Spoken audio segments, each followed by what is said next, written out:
ஒரு காலத்தில் கிருஷ்ணாபுரம் எனும் சிறிய கிராமத்தில் கணேசன் என்பவர் வாழ்ந்தார்.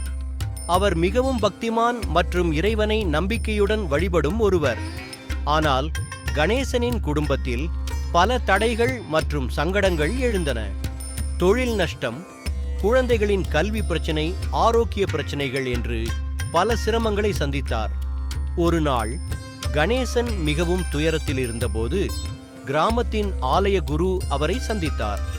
குரு சொன்னார், கணேசா, சங்கடஹர சதுர்த்தி விரதத்தை அனுசரித்து விநாயகரை வழிபட்டு பாருங்கள், உமது சங்கடங்கள் அனைத்தும் தீரும் என்று கணேசன் குருவின் ஆலோசனைப்படி சங்கடஹர சதுர்த்தி தினம் விரதம் இருந்து தனது வீட்டில் சிறிய மூலையில் விநாயகருக்கு பூஜை செய்தார்.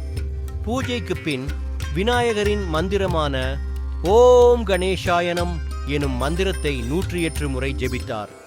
அதன் பின் சில தினங்களில் கணேசனின் வாழ்க்கையில் அதிசய மாற்றங்கள் வந்தன. அவர் தொழிலில் நல்ல முன்னேற்றம் அடைந்தார். அவரது குழந்தைகள் கல்வியில் சிறந்த ரீதியில் முன்னேறினார்கள். மேலும் அவரின் குடும்பத்தில் மகிழ்ச்சியும் அமைதியும் நிறைந்தது. இந்த கதையை கிராம மக்கள் அனைவரும் கேட்டதும் அவர்களும் சங்கடஹர சதுர்த்தி விரதம் அனுஷ்டித்தனர்.